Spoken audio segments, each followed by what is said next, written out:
Olá, amigos da TV Humana, sou a Nízia Ontem e estamos aqui nos limites da eternidade e hoje, dando sequência, toda a história dos reis de Israel. O primeiro rei foi Saul e no episódio anterior nós vimos que Saul era aquele que acalmava as crises do rei. Ele tocava a harpa, tal, cantava e aí o rei se acalmava. Só que depois que ele matou o gigante Golias, ele começou a ter assim uma projeção na sociedade muito grande. E as mulheres então faziam cânticos para Davi. Então elas cantavam, se o rei tinha matado 1000, Davi poderia matar muito mais. E além de tudo, ele tinha matado o Golias, né, que era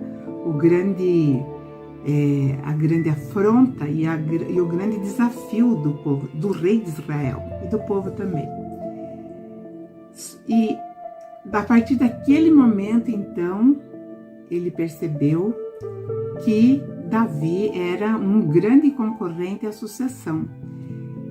E em todas as monarquias, a sucessão é daquele que está, normalmente, o filho primogênito do rei. No caso aí, a sucessão seria de Jonatas, filho primogênito de Saul. E como ele via que as coisas estavam caminhando, na verdade, para a aceitação de Davi naquele momento, então ele percebeu que ele estava num processo muito complicado, onde ele teria que agir com cuidado extremo. E aí, como eu falei, ele oferece a sua primeira filha, a sua filha mais velha, em casamento para Davi. Davi, né, com todo jeito, fala que não tinha condições de pagar o dote de uma princesa e saiu fora. Aí o rei descobriu que a sua segunda filha, que se chamava Mical, ela também era apaixonada por Davi. Então ele viu aí a oportunidade de trazer Davi para o seio familiar, porque o que quer que acontecesse com Davi, não seria imputado a ele, rei, o crime. E foi assim que ele fez. Então ele mandou os seus assessores falarem com Davi que a mão de Mical que estava sendo oferecida a ele. Daí quando ele falou, não, eu não tenho dinheiro, não tenho como pagar o dote de uma princesa, como ele falou da primeira, ele falou, não, o rei falou que não precisa você pagar esse dote, ou a tua família, né? Basta você trazer 100 prepúcios de filisteus. Aí Davi traz 200 prepúcios. Fala, tá aí. Então ele casa com Mical. Assim que ele casa com Mical, ele já é mandado para o campo de batalha, porque ele já estava incorporado, né, ao exército no qual Jonatas, que tinha uma amizade muito grande com ele, já sabia que ele seria o sucessor. Então Jonatas era o general. Então o Jonatas contava para ele as coisas que iriam acontecer. Provavelmente tenha sido o próprio Jonatas, como nós vimos no episódio anterior, né, que deu alerta para ele, olha, você vai ser morto. E quando ele volta do campo de batalha, a esposa Mical, aí ela fala para ele também, essa noite você será morto. E aí arquiteta lá, com certeza, né, com aval de Jonatas, e colocam lá uma estátua. Os soldados veem que a estátua está ali, julgando ser o corpo de Davi, que, segundo Mical, disse a eles que estava doente. E então eles levam a cama para fazer a execução na frente do rei. Mas quando chega lá, eles descobrem que foram enganados.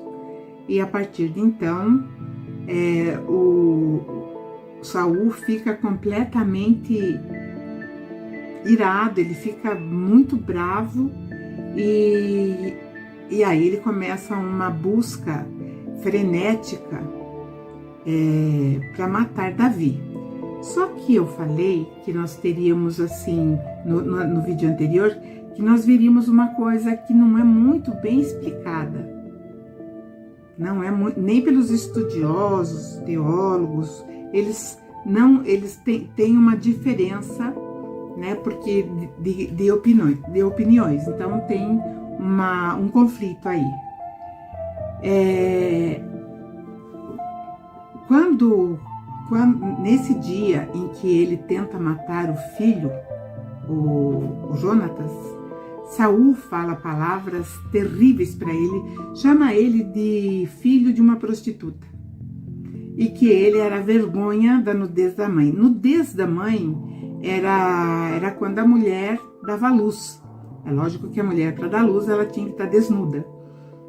E então ele chama que ele era a vergonha da nudez da mãe daquela mulher que era uma mulher, na tradução, tá perversa, mas também, em algumas traduções, prostituta. Bom, então essa mãe de Jonatas era a primeira esposa de Saul, que se chamava Ainoã, né? E em algumas traduções tá Aquinoã, mas vou usar o nome Ainoã, né? Então, nessa ocasião, inclusive, ele tenta ferir Jonatas com a lança, e ele se esquiva e sai ileso. E a partir daí, então, ele viu, Jonatas, que a vida de Davi não valia mais nada. E então ele procurou Davi e explicou tudo, relatou o que ia acontecer, que o pai ia empreender uma perseguição sem trégua e que ele seria morto.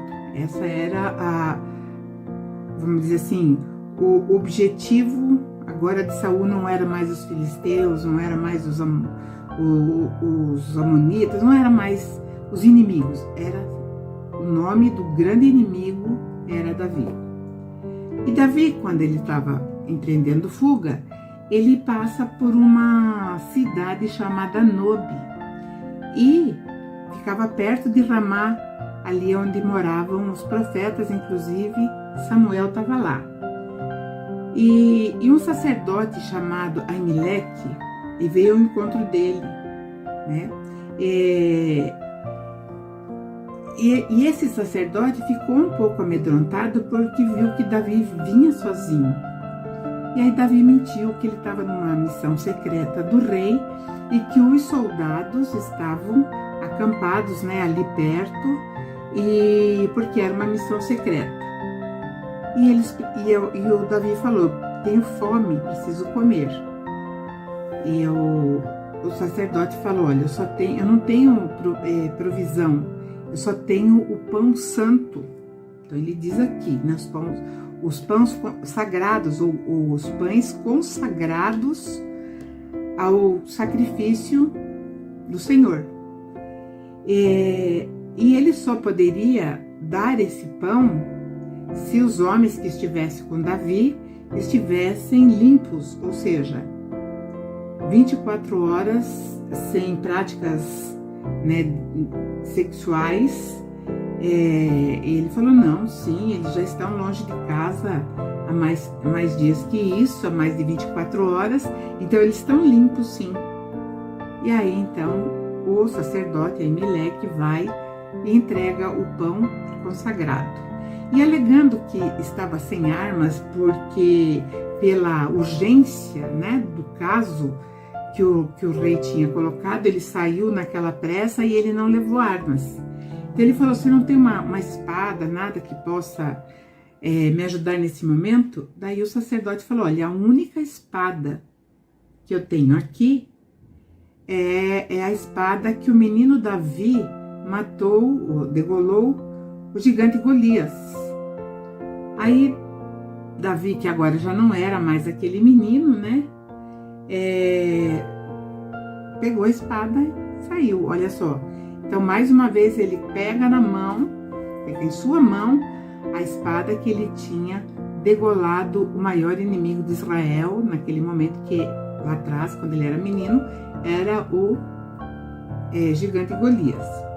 E ali ele foge para outra cidade, porque sabia que era o caminho que o rei iria fazer, Saul, né? Iria fazer. Então ele vai para uma cidade onde o chamado Gate, e o rei se chamava Ax, né?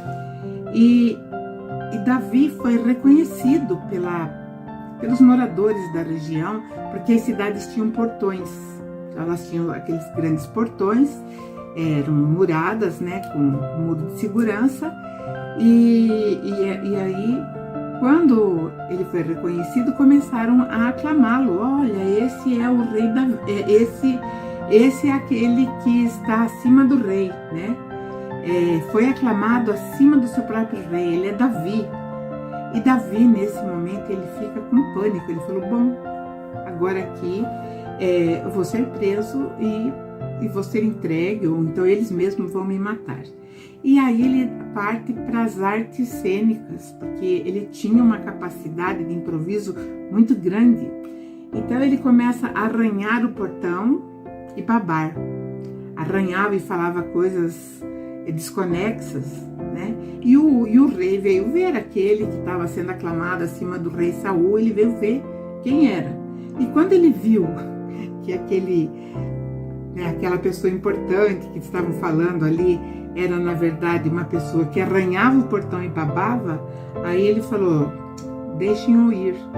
Afinal de contas, a cidade não precisa de mais um louco por aqui. Não deixe-o ir.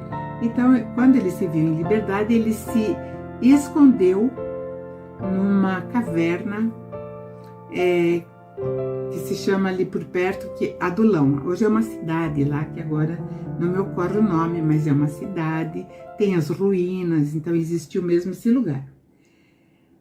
A família de Davi ficou sabendo tudo o que estava acontecendo e foi e se juntou a ele, né, a família. E junto, né, os familiares levaram 400 homens. 400 homens que estavam com problemas financeiros, ou seja, eles estavam devendo. Então, esses 400 que já estavam sendo perseguidos por suas dívidas, se juntaram também a Davi.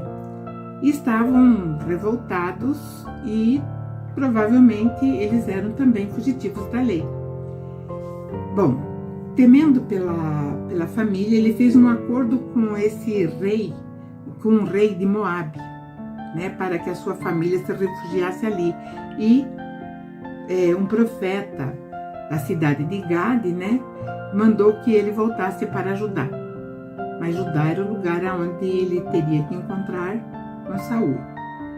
Bom, Saul, evidentemente, que estava atrás, chegou em Gate e ficou sabendo que Aimeleque dera o pão consagrado, dera a arma, né, que ele tinha matado Golias.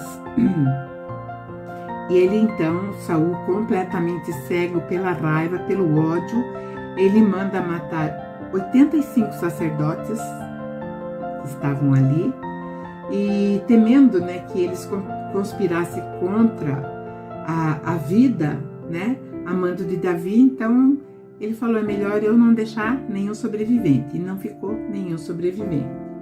Porém, um dos filhos de Aimeleque, do sacerdote, ele conseguiu fugir, e o nome dele é Abiatar. Esse nome também vai ser bem importante, porque ele vai estar junto com Davi num futuro não muito longe, né, na linha de tempo dessa história que nós estamos vendo.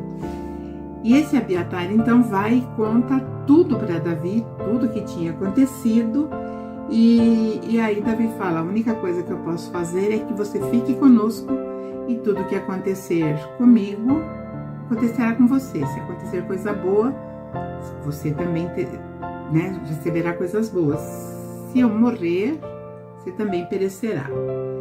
E aí Davi, então, ele vai começar um reinado paralelo com Saul, a partir de então, ali perto de Adulão, daquela caverna onde ele se escondeu. E ali então tinha um povoado que tinha um rei também. Esse lugar, essa cidade se chamava Keila. E essa cidade estava sendo afligida pelos filisteus também. E Davi pediu para que um profeta consultasse o Senhor, né, se ele deveria atacar os inimigos, os filisteus. E a resposta foi sim, ataque. E com aqueles 400 homens que ele tinha vindo, né, com a sua família, que estavam devendo de alguma forma, né? Então ele vai, enfrenta e sai vencedor, saiu vitorioso. E Saul, mais uma vez, ficou sabendo do que ocorreu, que ele já tinha entrado numa batalha, tinha saído vencedor, e isso deixou ele muito mais transtornado ainda, porque isso vinha confirmar aquilo que ele estava vendo, ou antevendo. Se bem que existe um caso, né? Existe vamos abrir um parênteses aqui, né? Que faz a gente pensar o que levaria Saul a sair nessa empresa, né? Ou nessa caça completamente ensandecida a Davi. Será que somente seria porque ele seria o próximo rei? Bom, talvez tivesse um motivo muito maior. Porque se Davi tivesse casado, ou se ele fizesse uma esposa, porque naquele tempo não casava como nós casamos aqui agora, né? Desde a Idade Média nós temos um conceito de casamento diferente. Bastava o homem escolher a mulher, ela era esposa, acabou. Aí a segunda seria a segunda esposa, a terceira, e quantas o homem quisesse, seriam esposas, né? O próprio Salomão, que veremos depois, ele teve muitas esposas e muitas concubinas. Então, tinha um problema muito grande aí, né? Bom, na fuga, né?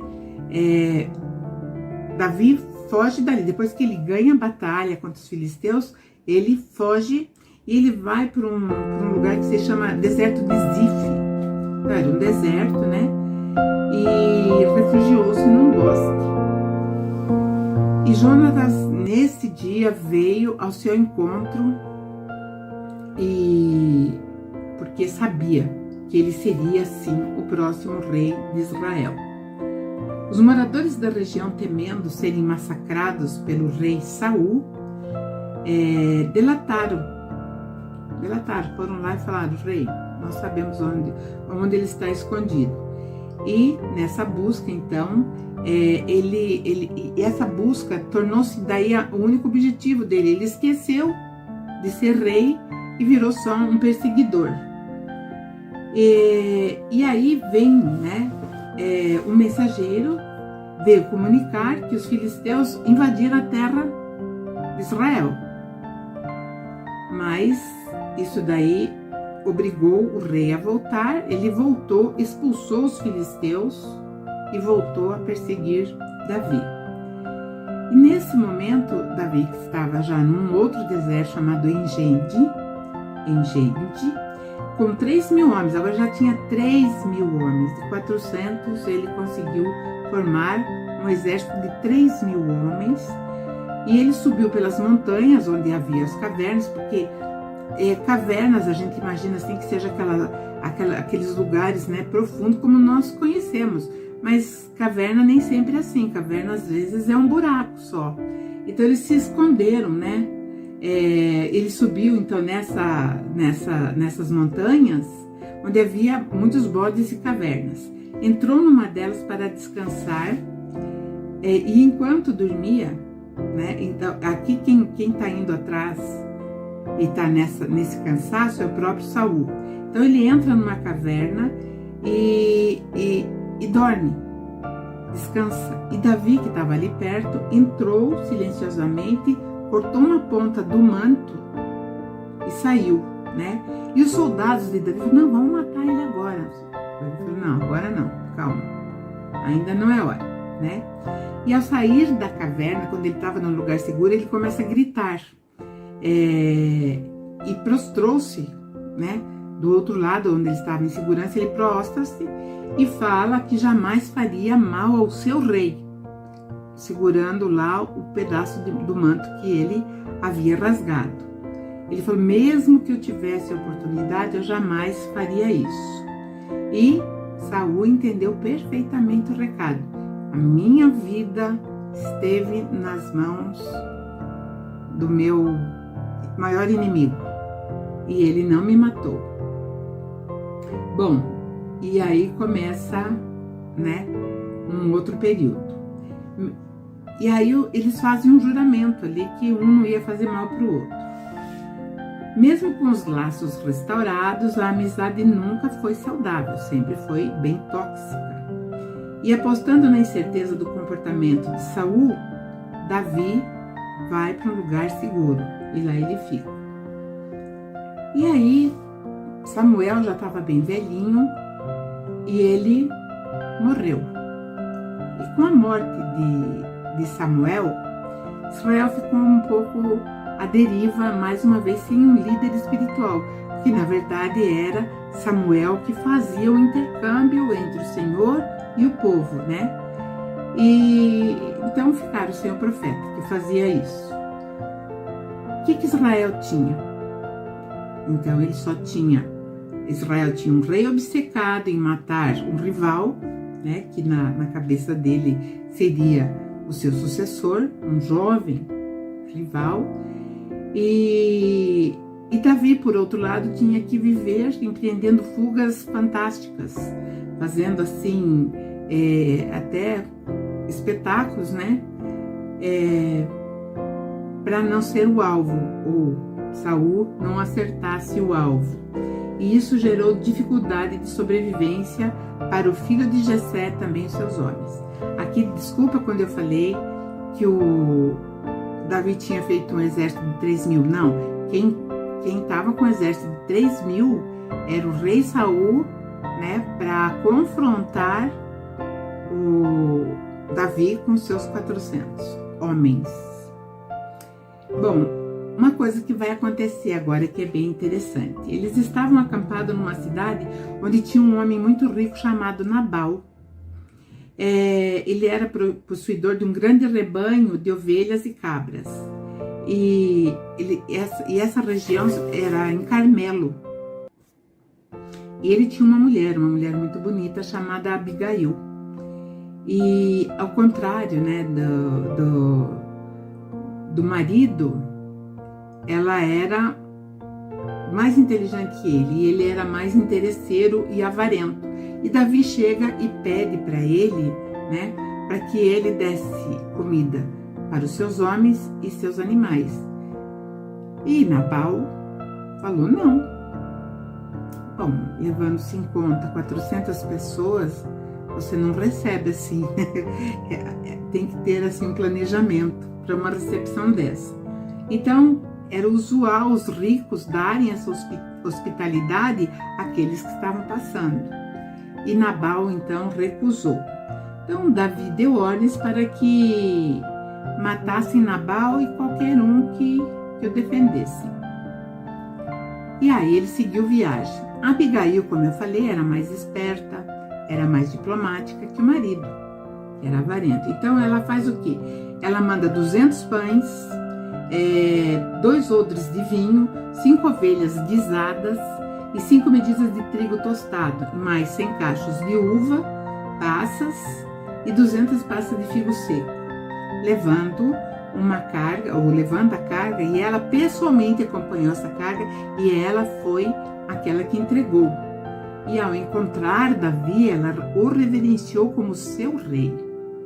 E aí Davi, né, gostou da atitude diplomática, respeitosa da mulher, e evidentemente ele viu a beleza de Abigail. Bom, essa hospitalidade não passaria, digamos, batida por Davi, né? Abigail, ao retornar, ela encontrou o marido muito bêbado, porque ele tinha dado uma festa e ele gostava muito de beber. Além de tudo, ele era extremamente obeso e então quando ele ficou sóbrio, ele perguntou: aonde você esteve, né? E aí ela contou o que tinha feito. Ela falou: eu fui salvar nossas vidas. Como você negou a passagem ou a alimentação, né, para Davi, eu fui e salvei nossas vidas. Bom, não sei porque Nabal morreu, né? Nabal morreu e foi escrito ali nessa passagem que ele morreu por problemas do coração. Vamos ver, né? E Davi, então, quando soube da morte de Nabal, casou com Abigail. Por isso que eu falei, aparentemente, né? Ele morreu do coração. Aí, aqui que está o grande X da questão, que é onde tem o conflito, né, de opiniões de eruditos aí. Aí mostra, então Davi já tinha casado com Mical, que ficou lá na cidade do rei, né, que era em Jerusalém. Então ele já era casado com Mical. Aí ele conheceu Abigail, casou com Abigail, e aqui fala que no caminho ele conheceu uma moça também chamada Ainoã, o mesmo nome da esposa de Saul, né? E ele gostou, e aí ela se tornou sua terceira esposa. Agora eu não sei se a segunda esposa era Ainoã e a terceira Abigail, né? Porque, na verdade, Ainoã, ela poderia ter saído com Davi. E por isso, né, a obsessão de Saul por Davi, a obsessão da caça, né? E por que o rei, naquele jantar lá, onde ele tentou até contra a vida de Jonatas, seu filho, ele chamou o Jonas de filho de uma prostituta, de uma mulher perversa? Então, será que Ainoã não fugiu com Davi? Por isso, toda essa sanha assassina atrás de Davi? Porque se Davi realmente ele já tinha consciência de que ele seria o sucessor, se ele tivesse com a princesa, isso traria para ele uma facilidade muito grande, né, em relação à sucessão. Ele já seria casado com a rainha, porque na verdade Ainoã era a rainha, mulher de Saul. Ele já teria um direito ao trono por estar já casado com a rainha, mas a briga não vai parar aí, né? Saul vai mais uma vez, depois que ele espantou os filisteus de lá, ele sai outra vez em perseguição a Davi, né? E aí ele vai e se assenta com o seu exército. Ele se assenta num lugar que se chama Outeiro de Áquila. Enquanto todos do seu exército dormiam, Davi entrou com um dos seus soldados, né, chamado Abissai, no acampamento onde Saul estava dormindo. E o escudeiro de Davi mais uma vez falou: agora é a hora de nós matarmos esse rei, parar com essa perseguição. E Davi não permitiu mais uma vez, pois achava que não era ainda chegada a hora. E segundo Davi, seria melhor que ele fosse morto num campo de batalha.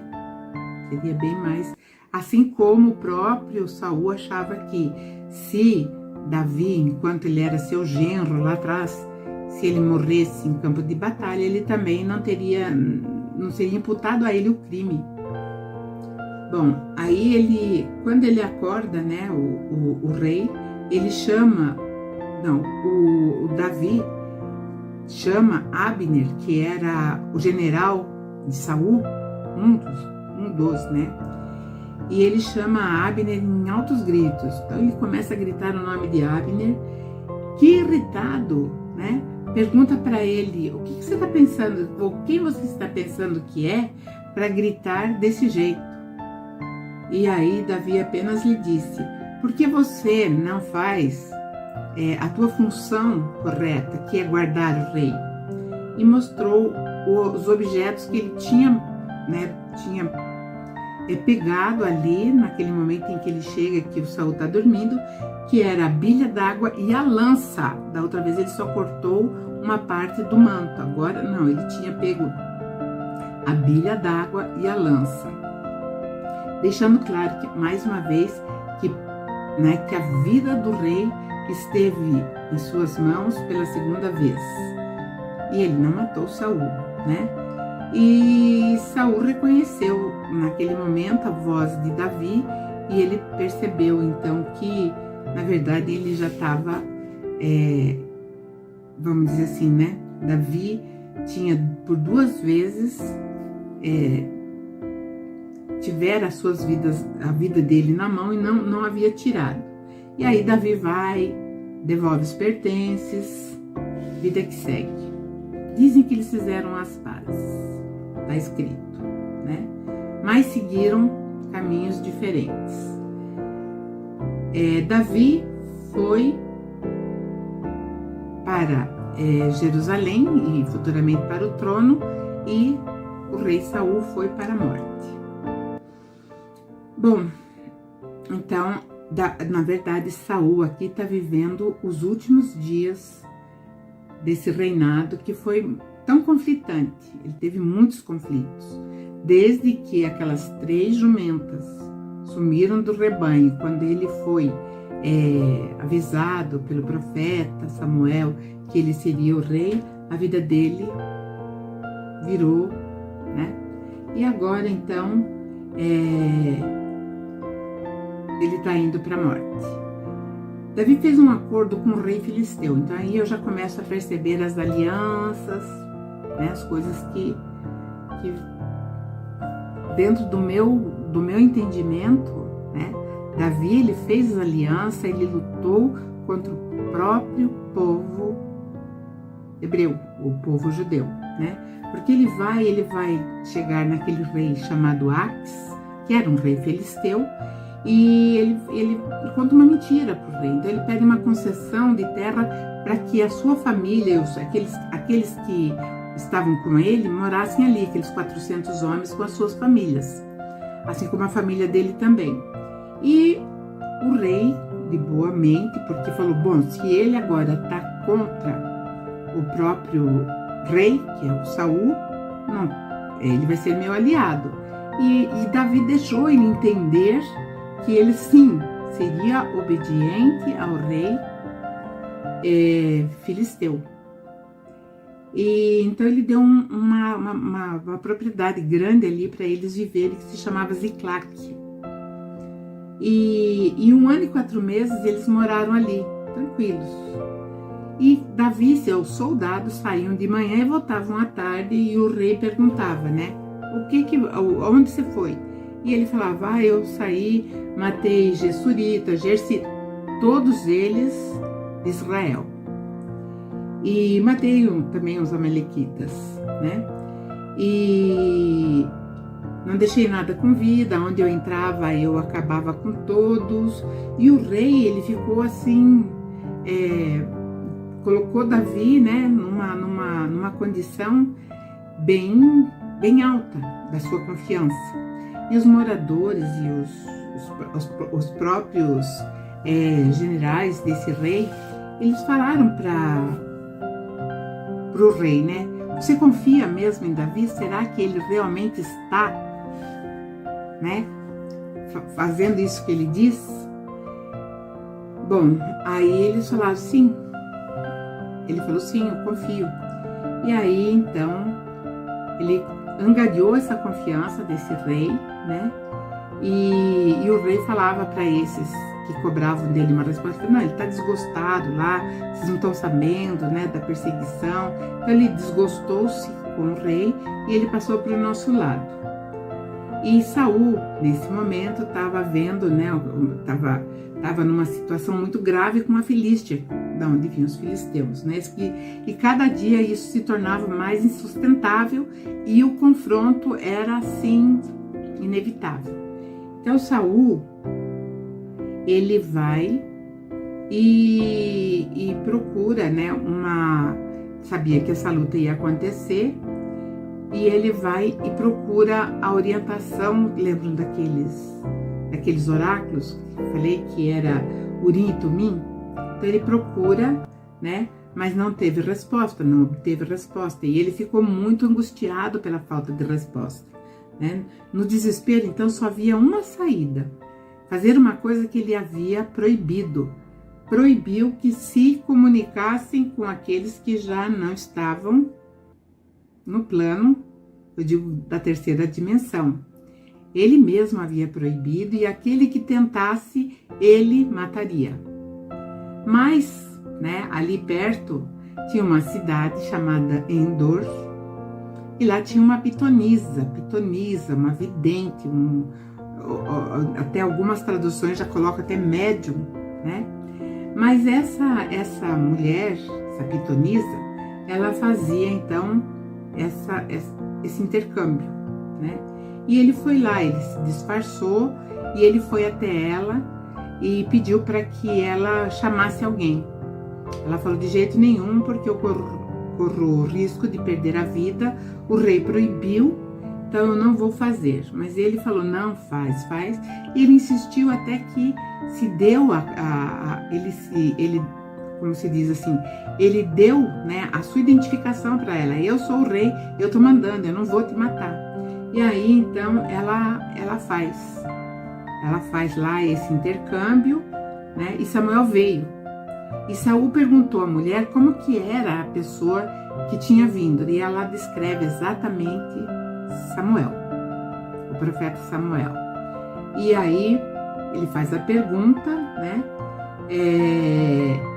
E ele se prostrado, ele faz toda uma reverência ao profeta que já não estava ali, que estava sendo dizendo, intercâmbio através dessa vidente, dessa pitonisa, né? E quando Samuel começou a falar, ele estava irritado. Falou: o que você quer de mim? Eu já não te ajudei, eu já não falei para você. Se vira, não sei o que você quer de mim, eu já não tô mais aí. Aí ele perguntou: eu vou entrar numa batalha com os filisteus e eu queria que o Senhor, né, me falasse se eu vou sair vitorioso dessa batalha. E Samuel falou assim: olha, não, você não vai sair vitorioso e nós vamos nos encontrar, né?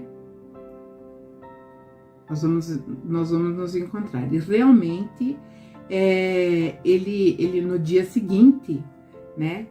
Ele diz: você e seus filhos estarão comigo. Israel vai ser entregue nas mãos dos filisteus. E Saul caiu amedrontado. E ele estava completamente abatido, não só fisicamente, moralmente também. Enquanto Samuel retornava da onde veio, e a pitonisa pediu para que não fosse penalizada. E ele falou: vai, segue em paz, né? E aí ela ofereceu até alimento para o rei, porque ele estava faminto e abatido. Bom, aí os filisteus atacaram e realmente venceram, né? Mas quando eles estavam em marcha para atacar Israel, né? Eles não entenderam a presença de Davi ali com eles.